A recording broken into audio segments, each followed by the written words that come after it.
Hello, everyone. Welcome back to another great lesson with us here at English Pod. My name is Marco. And I'm Erica. And today we're going out to eat. Yes, good thing too, because I'm hungry. I know, it's almost lunchtime. Yeah.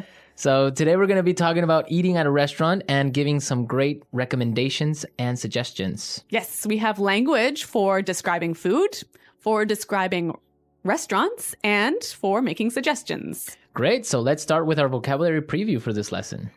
Vocabulary preview.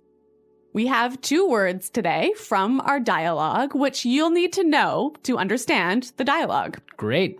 The first one that we have today is food poisoning. Food poisoning. Food poisoning. Food poisoning. So food poisoning is Not a good thing. not a good thing.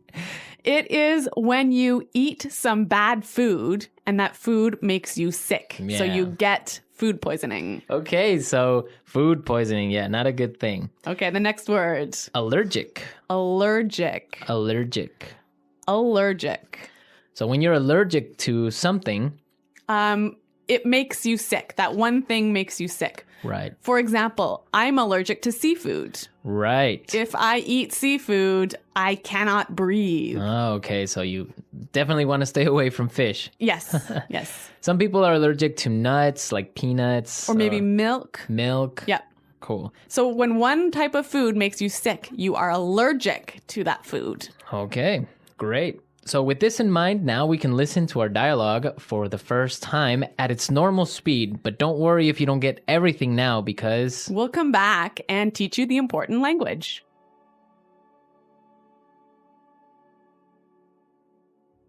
Do you two have any plans for the evening?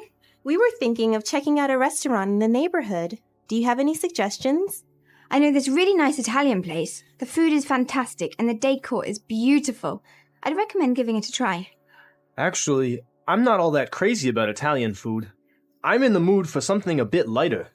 In that case, I know a great little bistro. They make a really tasty seafood platter. The fish is outstanding. It sounds fantastic, but I'm allergic to seafood, so... Okay, well, let me think. Oh, I know this great little place. It's just a hole in the wall, but they do the most amazing sandwiches. You've got to give them a try. Ella, you took me there last time I visited, and I got food poisoning, remember?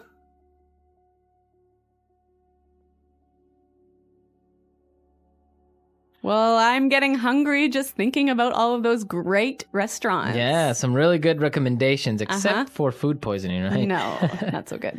Let's start with our language takeaway for this lesson. Language takeaway. Our first word on language takeaway is check out. Check out. Check out. Check out. So we have some great examples on how we can use check out in different situations, and then you can understand the meaning. Example 1. Have you been to the new cafe next door? Other examples. Yeah, I checked it out yesterday. The food was great. Example 2. Hey, check out my new car. Example 3. I'm going to check out that new shopping mall this weekend. So I can understand that it just means look at. Yeah, look at. Or go see. So let's go check out that new bar in town. Yeah. Okay, Okay. cool. Next word is bistro. Bistro. Bistro. Bistro. So what's a bistro? It's kind of complicated, but it's like a small restaurant that's not really cheap though. Not so cheap, but not so expensive. Uh-huh. And it's usually French. Yes. So it's Yeah. Small, informal restaurant. yeah, bistro. Mm-hmm. Okay. So our third phrase for today is not all that crazy about. Not all that crazy about. I'm not all that crazy about. Okay. Again, kind of a funny phrase, but we've got some examples that will help you understand the meaning. Example 1.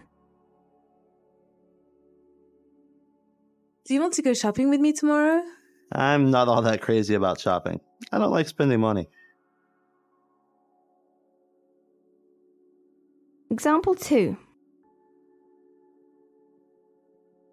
I'm not crazy about jazz music. Can I change the song?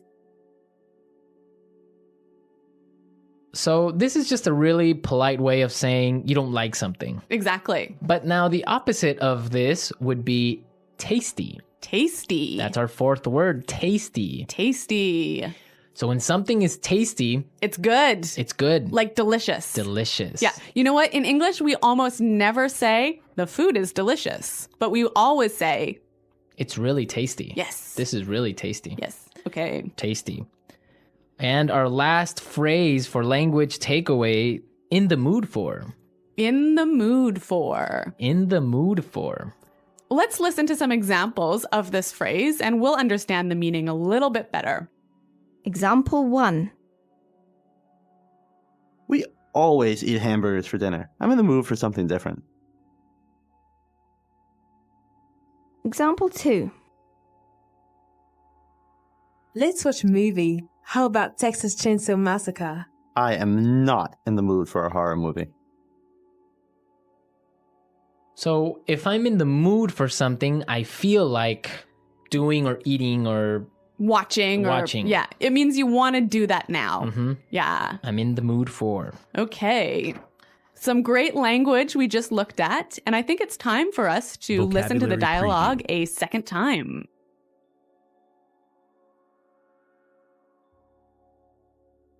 Do you two have any plans for the evening? We were thinking of checking out a restaurant in the neighborhood. Do you have any suggestions?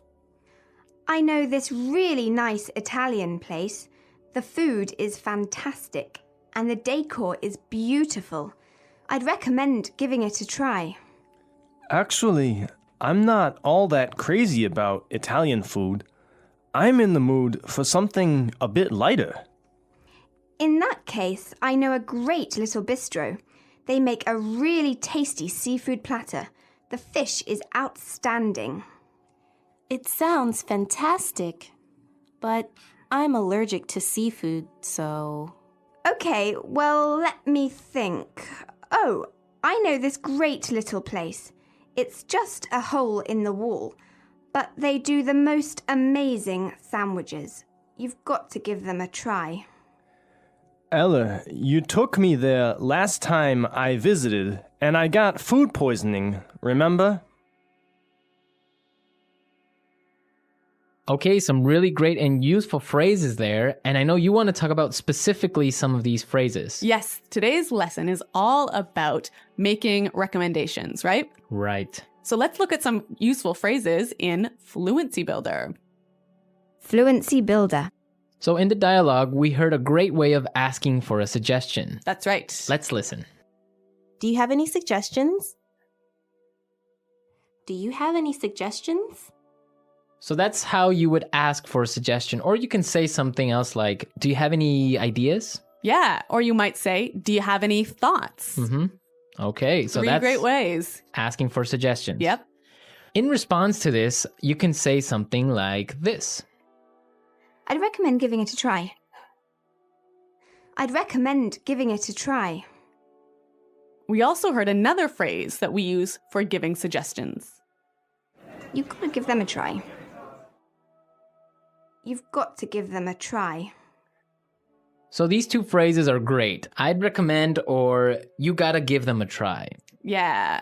Great ways of suggesting. Yes. Now, what's really important here is the pronunciation of these words, right? Yeah, you'll notice that we don't say, I would recommend. Right. We use the contraction I'd. I'd recommend. I'd recommend. Similarly, in the phrase, you have got to, we shorten that to say, You gotta. you gotta. You gotta give them a try. You gotta. Mm-hmm. You know what, guys? If you can shorten your phrases like this, if you can push the sounds together, you'll sound a lot more natural, hey? And also you'll be able to understand because in movies or in shows, they will never say, you have got to give them a try. Yeah. So if you know how to use this form, you'll understand what they mean. Exactly. Okay, great. Well, why don't we listen to the dialogue a third time and you'll hear some of these contractions in the dialogue.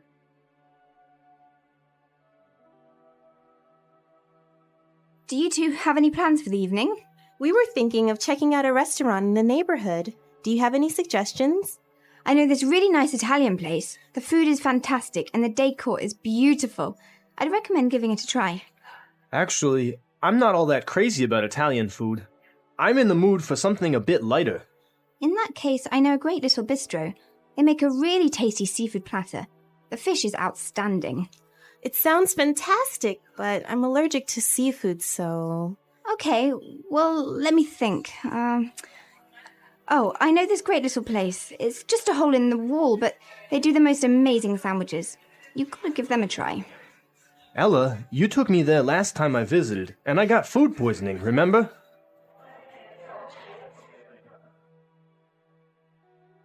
Okay, great dialogue. And Erica, I know that you have some food poisoning stories for us. Well, I don't know about stories, but I've definitely had food poisoning before. Yeah.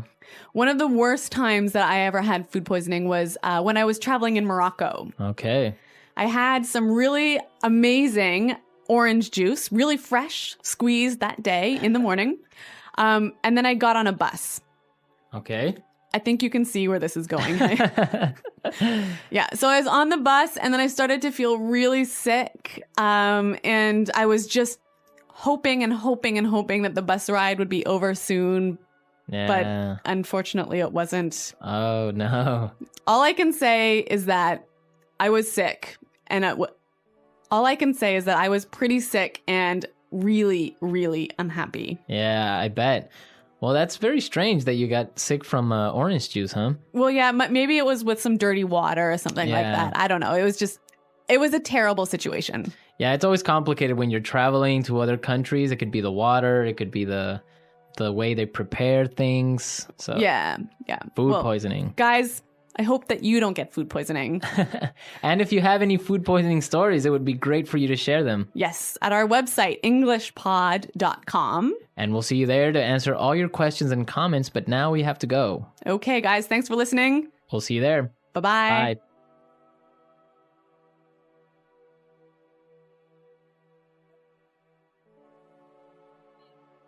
The second paragraph of the dialogue. All right, so today we're diving into something that I think is really fun and really useful.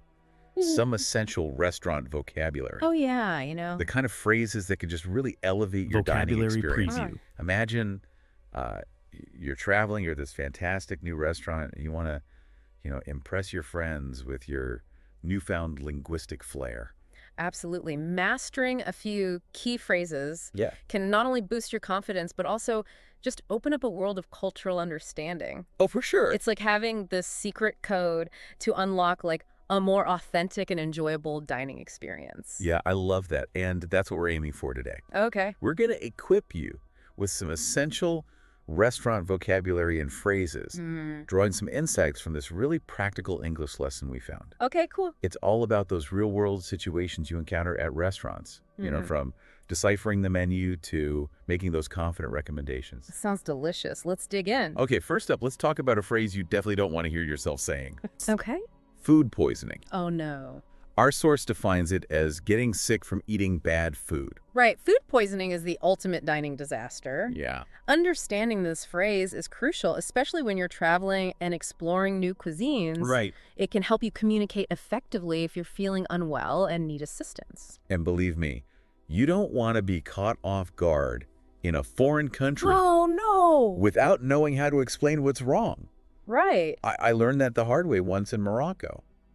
No. What happened? Well, let's just say I learned that even seemingly innocent things, like orange juice, Oh, wow. can be a culprit Really? if they haven't been prepared properly. Oh, good. It was a valuable lesson in food safety, that's for sure. It's a great reminder to be mindful of food and water safety when traveling. Yeah. Doing your research, choosing reputable establishments. Yep. Opting for bottled water can go a long way in preventing any unwanted culinary ventures. Absolutely. Okay. All right, moving on to something a bit more pleasant. Bistro. I like this one. Our source describes it as a small, informal, and typically French restaurant. I Yeah. always picture those charming little places Mm-hmm. with sidewalk seating and chalkboard menus. Yes. Bistros are known for their cozy atmosphere and classic French cuisine. Yeah. They often have a more relaxed and intimate vibe compared to formal restaurants. I agree. Which can be perfect for a casual meal with friends or a romantic dinner. Now, let's say you're at a bistro, and you want to recommend something amazing you've tried to your friend. Okay. The source gives us 2 great phrases I'd recommend, and you've got to give it a try. I love these phrases because they demonstrate different levels of enthusiasm. Right. I'd recommend is a great all-purpose suggestion. While you've got to give it a try conveys a stronger sense of excitement and urgency. Oh, yeah. Almost like you've discovered a hidden culinary gem. It's like you're letting your friend in on a delicious secret. Exactly. And sometimes that's exactly what it feels like when you find a dish that truly blows you away. Yeah. But hey, even if you're not raving about a dish, Right. it's still good to have a few phrases up your sleeve for making polite suggestions. For sure. Yeah. It really is all about sharing those culinary experiences and connecting with others through food.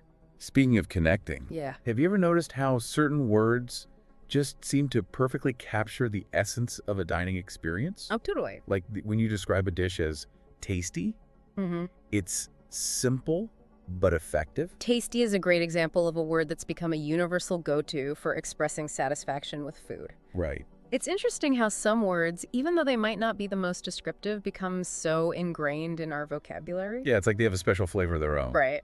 But hey, sometimes you need more than just tasty to paint a vivid picture of your dining experience. Absolutely. And that's where having a wider range of vocabulary comes in handy. Yeah. For instance, instead of just saying you're not crazy about something, you could try using more descriptive language to explain why. That's a great point. Instead of saying like, I'm not crazy about spicy food, Right. you could say, I find that spicy food overwhelms my palate. Exactly, by being more specific and descriptive. Right. You're not only expressing yourself more effectively, but you're also engaging in a more nuanced conversation about food and taste. And that's what makes learning new vocabulary so rewarding, Yeah. especially when it comes to something we all experience and enjoy, like food. It adds a whole new dimension to our appreciation of different cuisines and cultures. Thinking back to the lesson, I remember it mentioned the phrase checking out a new restaurant. Oh, yeah. It's a casual way to say you're going to try it out for the first time. It's a great way to convey a sense of curiosity and adventure when it comes to exploring new dining options. Exactly. And it's a phrase you can use in so many different contexts. Whether you're talking about a trendy new bistro or a hidden gem you discovered off the beaten path. This deep dive has really highlighted how language can enhance our dining experiences. It's like adding the perfect seasoning to a dish. It brings out all the subtle flavors and makes the whole experience Vocabulary more enjoyable. preview. And just like with seasoning, a little bit goes a long way. By mastering a few key phrases, you can transform your dining experiences and connect with food and culture on a whole new level. I'm already feeling more confident about navigating menus and making recommendations, even in a foreign language. Yeah, it's amazing how just a few well-chosen words can make such a difference. It really is. It's like having a secret language that unlocks like a whole new world of culinary experiences. And that's what I love about this deep dive. We've gone beyond just defining those basic terms like food poisoning or bistro. Right. We've explored how language can enhance our enjoyment of food, from making those confident recommendations to describing our experiences in more nuanced ways. Yeah, it's about empowering you to become a more confident and culturally aware diner. Right. No matter where in the world you find yourself. Exactly. So before we wrap up this delicious exploration of restaurant lingo, I want to hear from you. Think about all the phrases we've discussed today. From I'd recommend to you've got to give it a try to checking out a new place. Yeah. What are some of your favorite restaurants to recommend to friends? And how would you describe them using the vocabulary we've learned today?